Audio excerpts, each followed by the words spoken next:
신앙은 지속적인 성장과 성숙의 여정입니다.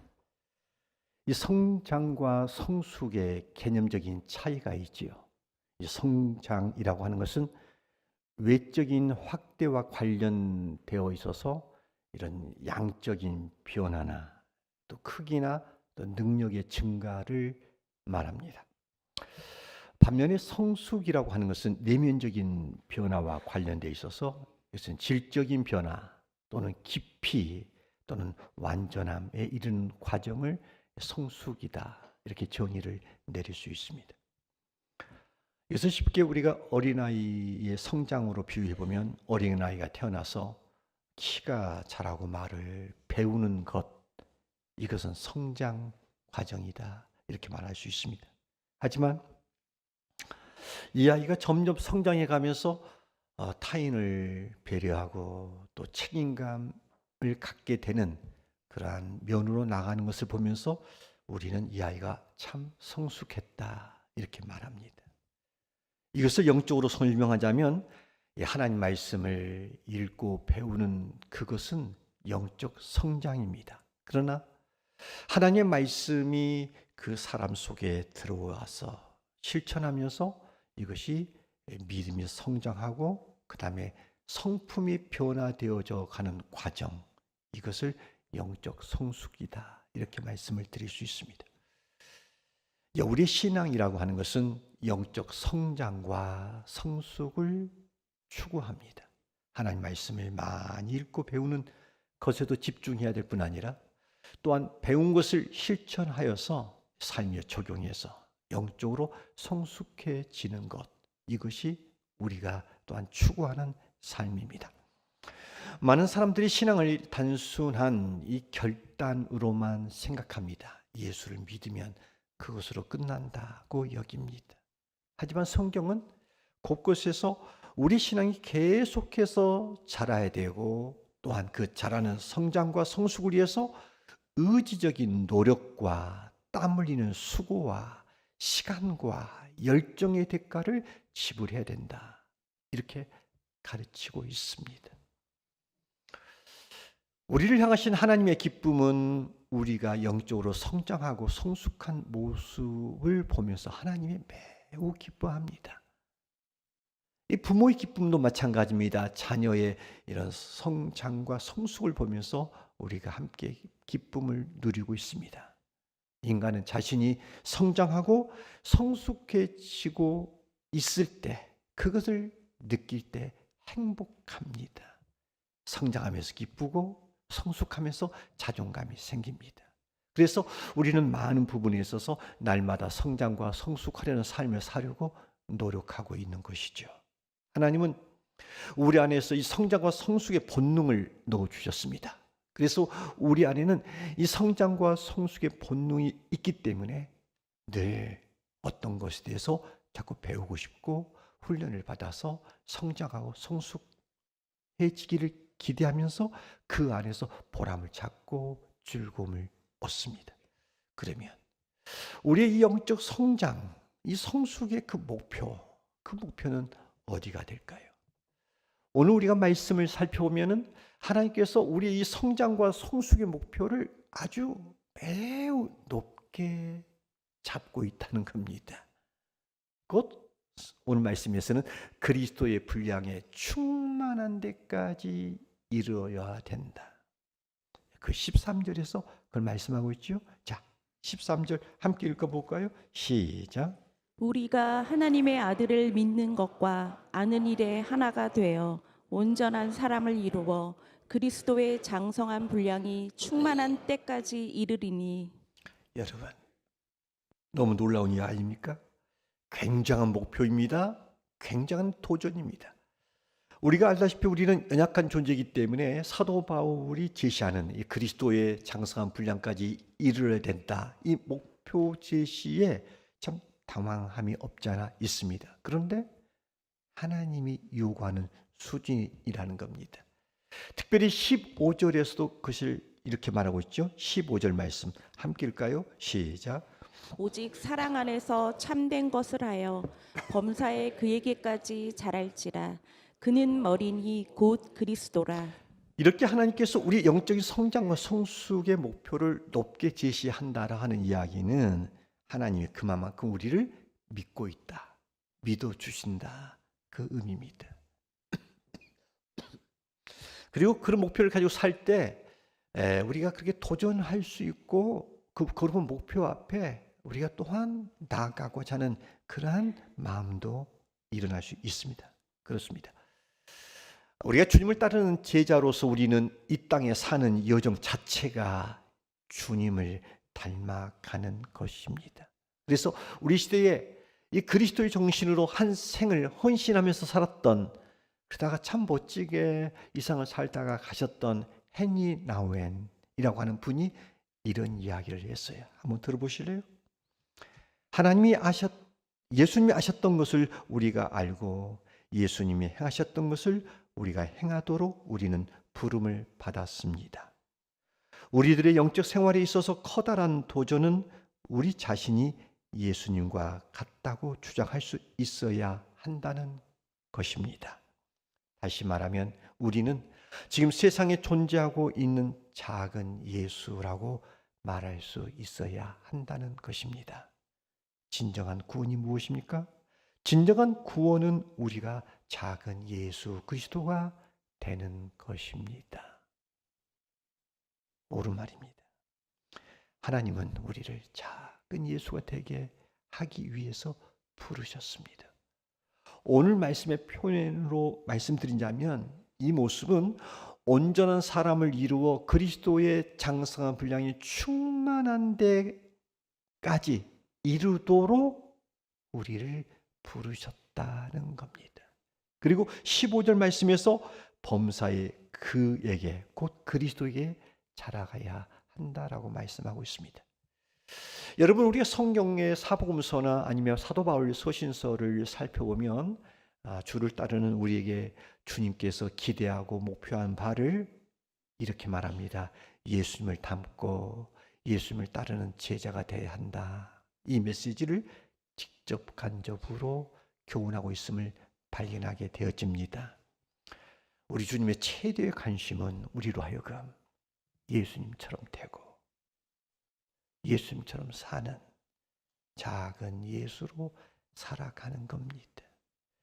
오늘 말씀 13절에서도 예수님처럼 되고 예수님처럼 사는 사람, 이 사람을 그리스도의 장성한 분량에 충만한 데께 이르는 사람이다, 이렇게 표현합니다.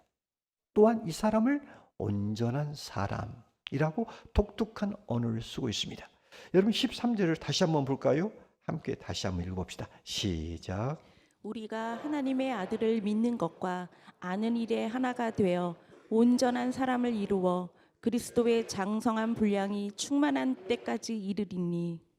여기서 온전 사람을 이루어, 그래서 온전한 사람이란 원어를 봤더니 텔레오스란 단어를 씁니다.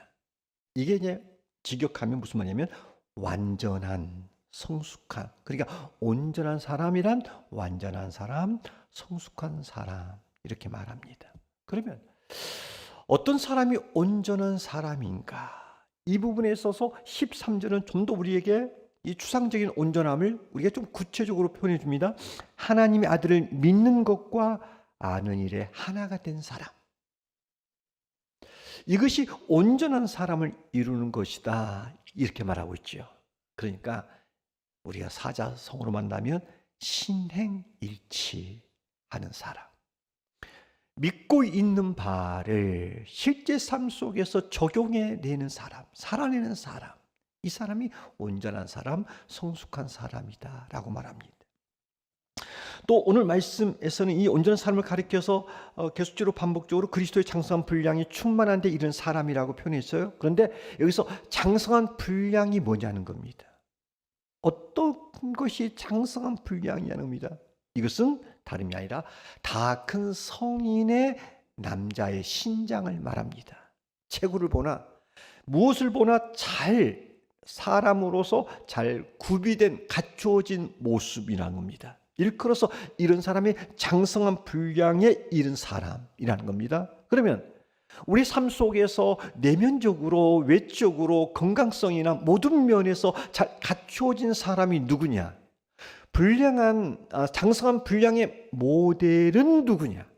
오늘 성경에서는 그 모델을 누구로 제시하고 있냐면 그가 곧 그리스도다. 예수 그리스도다. 이렇게 말합니다. 그러니까 그리스도의 장성한 분량에 이르른다. 이 말은 그리스도로 우리가 그리스도처럼 성장하고 그리스도처럼 성장해 가야 한다 하는 말씀인 것이죠. 이름하여서 그 인격은 예수 믿는 사람의 그 인격은 예수님처럼 변화해야 되고 예수 믿는 사람의 삶은 예수님처럼 거룩하고 헌신적인 삶이 되어야 한다. 이 사람이 온전한 사람이다. 이렇게 말합니다. 한마디로 말해서 작은 예수가 되라 이 말입니다. 결국 여러분 작은 예수가 된다는 것은 뭡니까? 예수 믿는 사람들이 달려가야 할 이루어야 될 영적인 성장과 성숙의 표대입니다.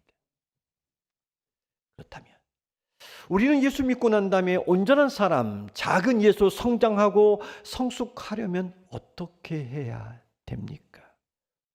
성경은 많은 부분에서 이 부분을 말하고 있습니다만 오늘 본문 안에서 강조되고 있는 바가 있습니다.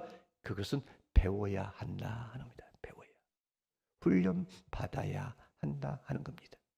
다시 말하면 하나님의 아들을 믿는 것과 아는 것에 하나 되는 믿음의 훈련. 이 믿음의 훈련을 받아야 된다는 겁니다. 하나님 아들이 누구신지를 믿으며 그 믿는 바를 일상에서 안다. 이 아는 지식적인 암이 아니라 경험적, 체험적인 아는 겁니다. 하나님 아들이 누구시며 실제로 그분과의 동행과 삶을 통해서 일상에서 경험하는 바가 있어져야 한다는 겁니다. 여러분, 배우지 아니하면 성장할 수 없고 배우지 아니하면 변화할 수 없습니다. 목회 상담을 하면 더러 이렇게 말하는 사람을 만나게 되어집니다. 목사님, 저는 신앙이 잘 자라지 않는 것 같아요. 교회를 몇 년을 다녀도 이렇게 늘 똑같아요. 왜 변화가 없는 거죠? 이렇게 묻는 사람이 있습니다. 그때 물어봅니다. 그동안 성경을 얼마나 읽었나요? 가끔이요.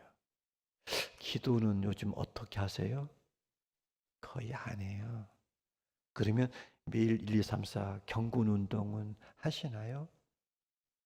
지속적으로 하는 날이 없어요.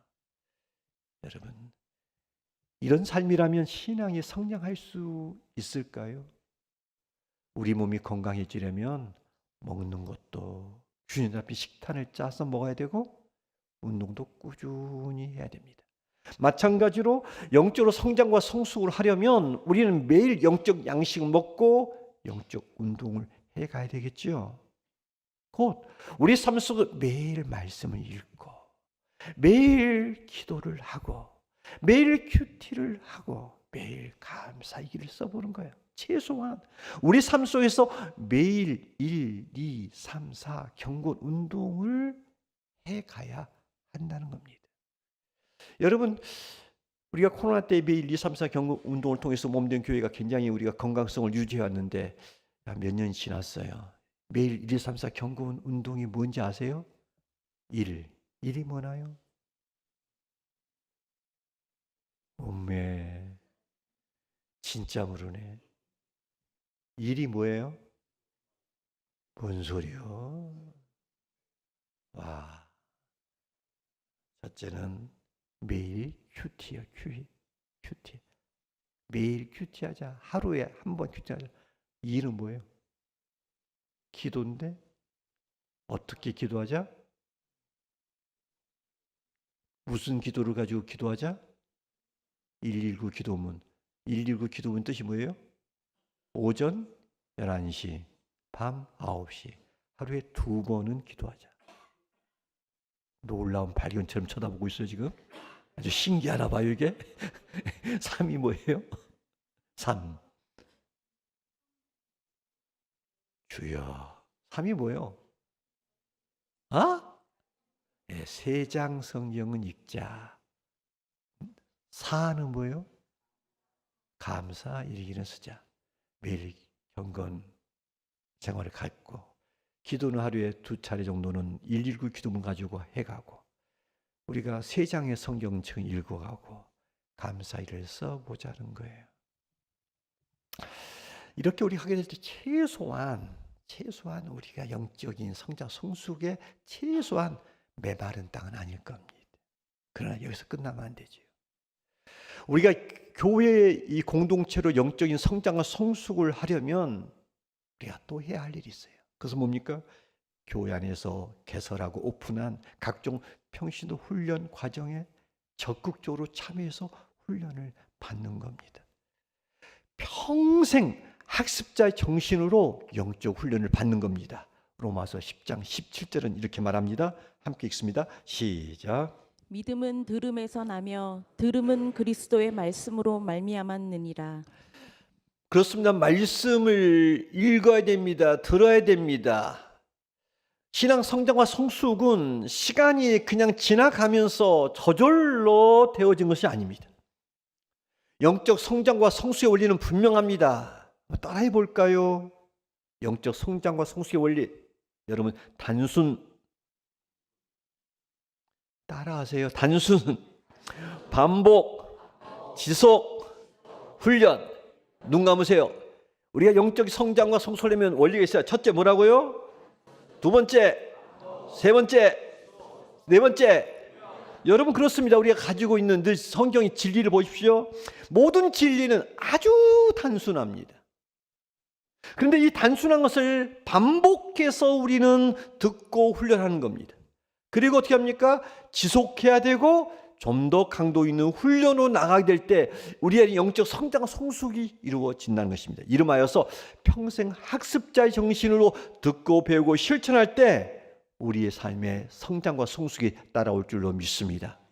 여러분 배움이 없으면 성장과 성숙은 할 수 없어요.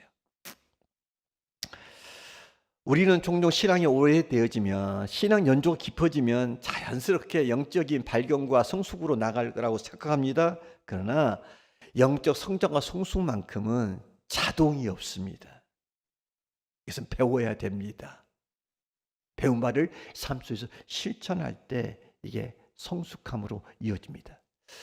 저는 지금까지 주산교회를 개척해서부터 3개월부터 제자 훈련을 시작했습니다. 첫 해는 저희는 주일학교를 하지 않았습니다. 왜냐하면 교회를 시작했는데 주일학교 교사를 세워야 되는데 제가 누구를 시켜야 될지 모르겠어요. 그래서 저희 교회가 초창기 때부터 굉장히 성장이 빨랐거든요. 그런데 주일학교는 다른 교회 다 보냈습니다. 여러분 자녀들은 친구 따라 다른 교회 다 보내세요. 그 아이들을 무시하거나 가볍게 여겨서가 아니라 준비되지 않는 사람을 통하여 가르치는 것은 그것은 성령이 그리스도의 제자로 세우기에 역부족이라고 생각했기 때문에 1년을 주일학교 하지 않았습니다. 그리고 3개월부터 훈련을 시작했습니다. 이 훈련을 계속해 왔습니다. 우리가 코로나 때도 우리가 2-3명이 모이면 안 된다고 말을 했을 때도 그때도 중단 없이 제자 훈련만 끊으면 마스크를 쓰고 비대면이라도 해왔습니다. 이렇게 제가 한 사람의 철학, 다시 말하면 하나님의 사람인 한 사람을 신실한 제자로 세워서 하나님께서 부여하신 이 시대적인 사명을 감당하는 작은 예수로 세우고자 하는 그 일념이 있었기 때문에 한 번도 이 부분은 놓친 일이 없습니다.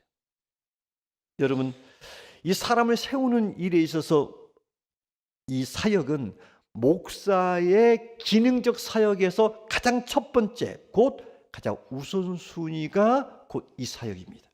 그러니까 제자를 삼는 이 사역은 목회의 본질입니다. 어떤 목사님들은 제자 훈련이 교회 성장의 하나의 방법론으로 생각하여서 그것을 할 수도 있고 없다라는 생각을 가지고 교회를 그렇게 해가요. 그런데 여러분 자꾸만 눈을 들어서 주변 교회를 보십시오. 우리는 코로나의 영향을 받았습니까? 우리는 코로나에 전혀 안 받았습니다. 왜요? 우리 교회는 정말 하나님의 사람들을 세우고자 하는 이 훈련으로 세웠기 때문에 코로나와 전혀 관계 없습니다. 그러나 여러분 좀 사이즈가 있는 교회를 보십시오. 제자 훈련하지 않는 교회를 보십시오. 그 교회는 지금 70% 이상을 넘어가지 못합니다. 코로나로 인하여서 많은 교우들이 흩어져요. 군중으로 모였다가 세워지지 않는 사람들이, 성장과 성숙하지 않은 사람들이 각기 제 길로 갔다는 거예요. 여러분, 저는 이 제자훈련 사역을 목회의 본질로 생각하고 지금까지 그 사역을 붙잡아왔습니다. 그렇게 한 이유는 제 소신이 아닙니다. 신념이 아니라 성경에서 말하고 있었기 때문입니다. 에베소서 4장 11절 이런 끝부분을 읽어볼까요? 함께 읽습니다. 시작. 어떤 사람은 목사와 교사로 삼으셨으니. 여러분, 하나님께서 교회에 목사와 교회를 세우셨다 했습니다. 여기서 목사와 교사는 두 사람을 말하지 않습니다. 이것은 한 사람인데 어떤 사람이냐? 목사이면서 교사인 사람. 다시 말하면 가르치는 목사를 교회에 세워뒀다라고 말합니다. 그러면 오늘날로 말하면 이 교역자에 해당한 사람이 이 사람들입니다. 왜 하나님께서 교회 가운데 가르치는 목사를 꼭 세워두셨냐? 그것은 에베소 4장 12절에서 이것이 드러납니다. 자, 에베소 4장 12절이죠. 함께 읽습니다. 시작.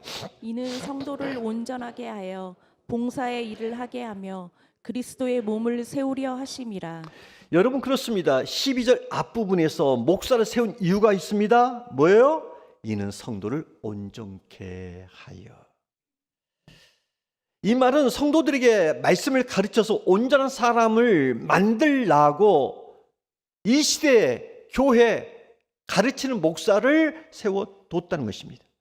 그러니까 목사는 가르치는 이 사역을 통하여 오늘 말씀에서 말하는 온전한 자로 세워가야 되는 겁니다. 그러니까 목사의 직무는 성도를 온전한 자로 세우는 것입니다. 다시 말하면 성도를 깨워서 훈련을 시켜서 온전한 사람, 그건 뭡니까? 하나님의 아들을 믿는 것과 아는 일에 하나가 되는 작은 예수로 세우는 일들을 목사는 해야 된다는 겁니다. 지금 우리 교회에서 여러 사역들이 헌신하는 평시도 사역자들이 있습니다. 여러분, 평시도 사역자들을 지켜보십시오. 그 사역자들은 대다수가 다 이런 훈련을 통해서 세워진 사람들입니다. 목사된 제가 가끔 평일날 교회 와서 보면은 참 목사 보기에도 대단한 헌신한 사람들을 많이 만나게 되어집니다. 주의 사역을 위해서 시간을 내고 물질을 헌신하고 재능과 은사를 사용하고 땀 흘리고 애쓰는 사람들을 만나게 되어집니다. 저는 그 사람들을 볼 때마다 마음이 참 이게 감동이 됩니다. 여러분, 목사의 마음도 감동되는데 하나님께서 그 헌신자들을 모른 채 하실 일 없을 줄로 믿습니다. 꼭 그들을 기억하시고 축복하라고 믿습니다. 그렇게 헌신자들은 다 보면 훈련을 통해서 세워진 사람들이에요. 이렇게 우리 교회를 훈련을 잘 시켜놨더니 제가 너무 머리 아픈 것이 없지 않아 있어요. 그게 뭐냐면 우리 교회가 훈련을 하지만 이제 우리 교회가 할 수 없는 훈련이 또 있잖아요. 그 훈련을 어느 단체에 가서 훈련을 받겠다는 거예요. 그러면 제가 이제 서약서를 받아놓고 가라고 그럽니다. 그 서약서 내용은 뭐냐면 교회 중심적으로 훈련을 받더라도 교회 중심적으로 사역을 해야 되고 목회자의 리더십에 순종해야 된다. 그것이 골자예요. 서약서를 쑥 갑니다. 가서 배우는 것으로 근데 문제는 끝나지 않습니다. 어느 순간부터 그 단체에 가서 리더 역할을 하고 있는 거예요. 왜냐하면 그들이 리더를 여러 교회가 이렇게 모여서 하나의 훈련을 받고 있는데 우리 교회 성도들이 훈련이 잘 되어졌기 때문에 그 일을 감당하는 사람을 찾다 보니까 우리 교우들이 그 몫을 감당하고 있다는 것입니다. 가끔 제가 그것을 허락을 합니다만 만일 말리지 않으면 아마 그 단체를 아마 주사랑교회가 다 접수하고야 말 것입니다. 그만큼 우리 교우들이 잘 세워졌다는 것이에요. 여러분, 왜 우리 교회 안에서나 어디를 나가서도 우리 성도들이 참으로 장성한 그리스도의 분량에 이르는 사람으로 세워졌느냐? 예수의 사람으로 예수님처럼 되고 예수님처럼 사는 삶을 살고자 몸부림치느냐? 이건 모두가 다 배웠기 때문입니다. 훈련을 받았기 때문입니다. 그래서 이천에 있는 목사님들 만나보면 주사랑교회의 가치와 이 높이를 굉장히 평가합니다. 대단하다고. 그 평신도를 만나보면 꼭 전도사를 만난 것 같아요. 그만큼 우리 교우들이 잘 훈련되어졌고 학습되어졌기 때문입니다. 이런 변화와 성숙은 어디서 왔던 겁니까? 다 훈련입니다. 훈련을 통해서 주의 신실한 제자가 되었던 겁니다. 배움을 통해서 영적 성장과 성숙이 이루어졌던 것입니다. 제 삶에 있어서 이 제자 훈련을 통해서 삶이 바뀐 사람들 가운데 참 잊지 못하는 한 분의 장로님이 있습니다. 이분은 외국은행 부지점장을 하면서 제자 훈련을 받게 되었습니다. 이 장로님은 제자 훈련을 통해서 그가 직업관이나 인생관이나 선교관인과 세계관이 바뀌어집니다. 그러면서 그 제자 훈련을 받으면서 하나님의 부르심을 받게 되어집니다. 그래서 그는 평생 남은 인생 복음 전선에 뛰어들어서 한번 적극적으로 일하다가 내 인생을 끝나야겠다 하는 생각을 갖고 제자 훈련 끝나고 그는 곧바로 그 좋은 부지점장 은행 부지점장 외국인 은행의 지점장 자리를 내버려두고 미국의 무디 바이블에 있는 연구소에서 선교학을 통하여서 2년 동안 공부하고 돌아옵니다.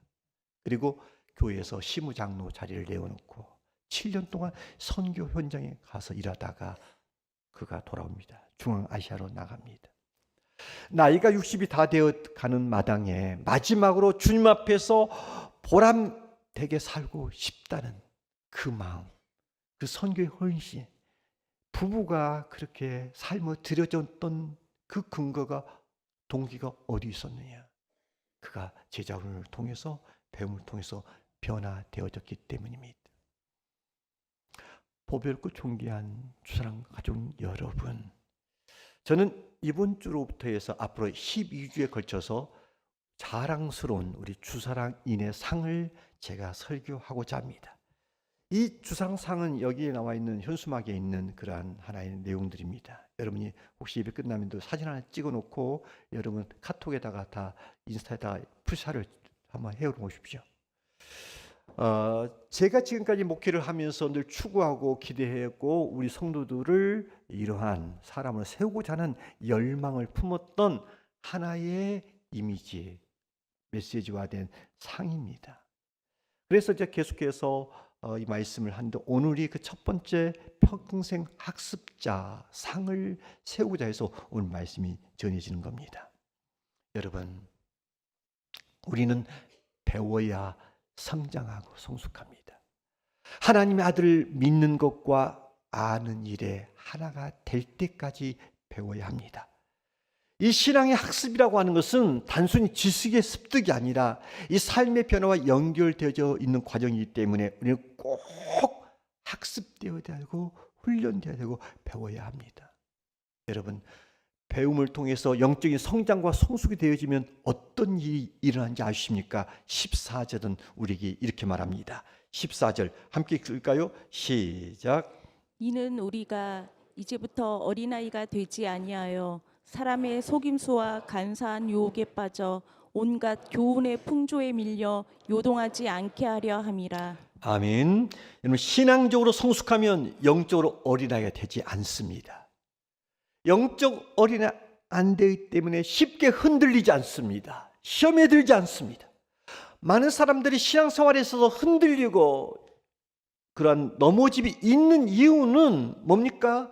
성장과 성숙이 안 되어져 있기 때문입니다. 쉽게 속임수에 넘어가거나 환경에 의해서 흔들리지 않는 사람이 세워지는 유일한 길은 학습하는 겁니다. 배우는 겁니다. 훈련되어지는 겁니다. 여러분, 신앙으로 성숙하면 잘못된 가르침이나 거짓된 이단에 쉽게 현혹되지 않습니다. 저희 교회도 신천지가 2~3명 정도가 들어왔습니다. 그러나 그들이 저희 교회에 발 붙일 수가 없었습니다. 왜냐하면 저희 교회는 이런 훈련들과 배움들이 철저하기 때문에 그들이 말하는 것 앞에 우리가 흔들리지 않았기 때문입니다. 우리는 풍조에 흔들리지 않도록 이 교회 가르침과 신앙 공동체 안에서 우리가 바르게 성장해야 합니다. 우리가 배우기를 게을리하면 하나님이 내게 부여하신 그 사명을 깨닫지를 못합니다. 그 깨닫지 못하기에 하나님 주신 사명을 감당할 수가 없습니다. 신앙 성장과 성숙이 멈추는 순간 우리 신앙은 후퇴합니다.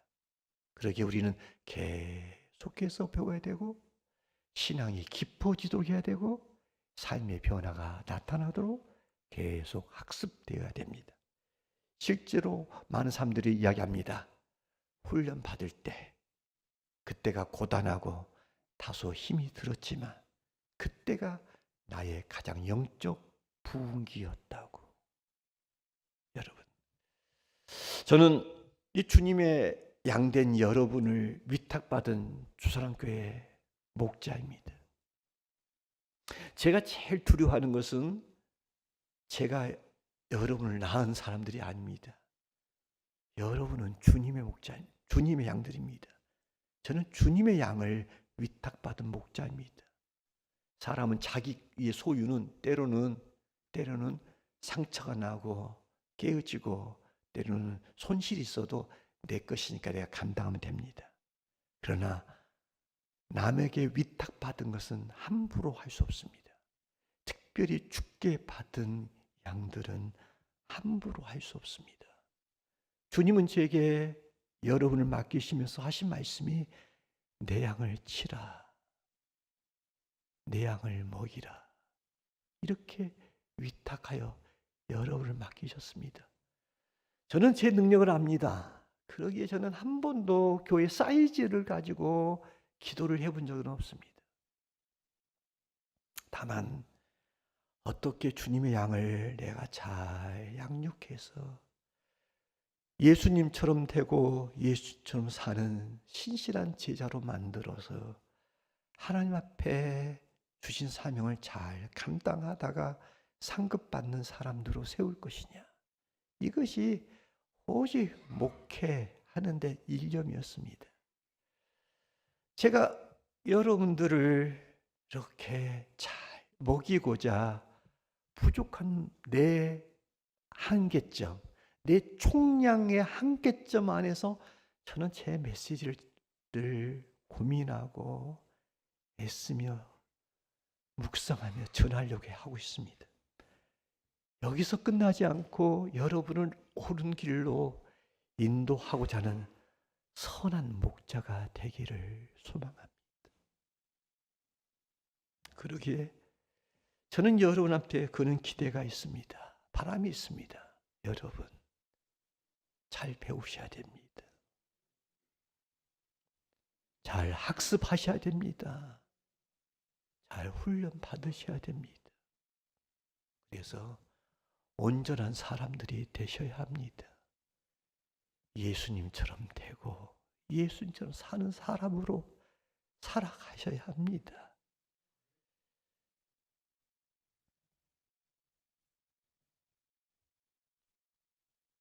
부디 잘 배우셔서